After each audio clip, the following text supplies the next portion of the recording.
अस्सलाम वालेकुम दोस्तों, मैं हूं मोहम्मद शाहिद तबरेज़ खान और आप देख रहे हैं मेरा यूट्यूब चैनल किसान धरती। जी दोस्तों, जैसा कि आप जानते हैं, आज 15 नवंबर है। तो गंदम की जो बिजाई है वो अपने ज़ोरों शोरों पर जारी है। तो आज अपने इस व्लॉग में मैं आपको बताऊंगा कि गंदम हमने कब काश्त करनी है और गंदम की जो काश्त है उसके लिए हमारी ज़मीन की जो तैयारी है वो कैसे होनी चाहिए। और इसके अलावा हमने बीज कितना डालना है, बीज के साथ साथ हमने कौन सी खादों का इस्तेमाल करना है, और जब हम पहला पानी लगाएंगे तो हमने कौन सी चीज़ ऐसी इस्तेमाल करनी है जिससे हमारी गंदम के शगुफ़े जो है वो ज़्यादा हों, उसके जो जड़ें हैं वो ज़मीन के अंदर तक बढ़ें। तो सब कुछ आज की इस वीडियो में। तो वीडियो शुरू करने से पहले मेरी आपसे गुजारिश कि मेरा यूट्यूब चैनल किसान धरती को आप सब्सक्राइब कर दें और इसके साथ मौजूद बेल के बटन को भी दबा दें ताकि मेरी नई आने वाली वीडियो सबसे पहले आपको मिल सके।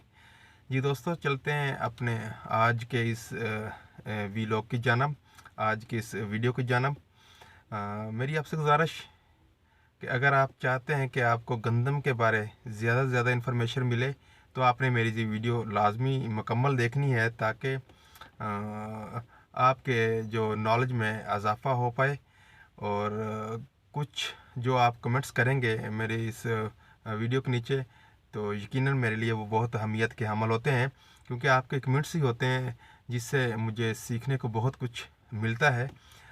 जैसा कि हमारे प्यारे नबी हज़रत मोहम्मद सल्लल्लाहु अलैहि वसल्लम का फरमान है कि जो इल्म है वो गोद से गोद तक हासिल करना चाहिए।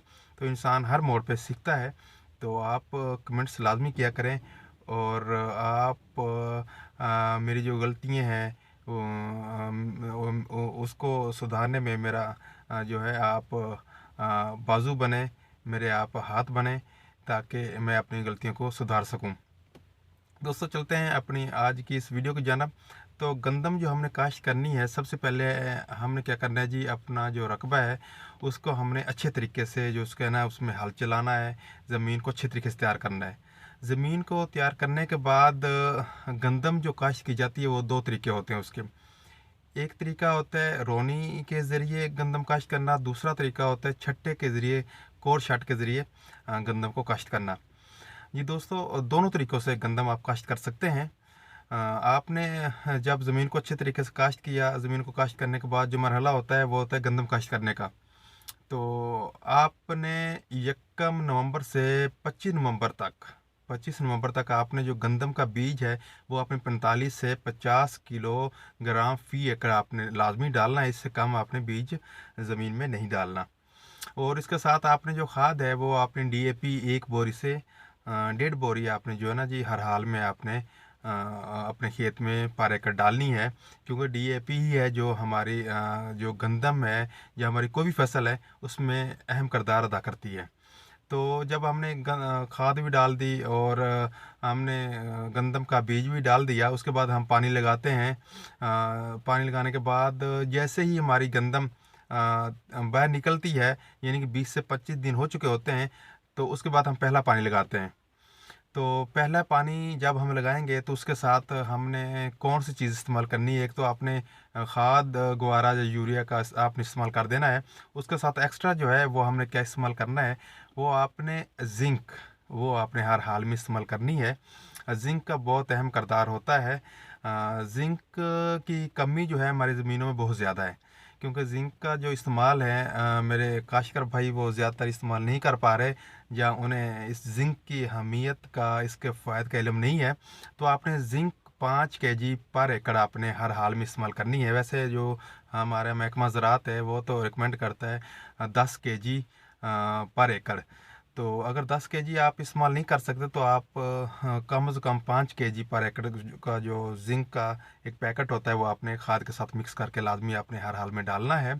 इससे हमारी गंदम जो होती है ये जड़ों जो जिंक होती है ये हमारी जड़ों का जो फैलाव होता है ज़मीन के अंदर इसमें इजाफा करती है, जड़ें मज़बूत बनाती है।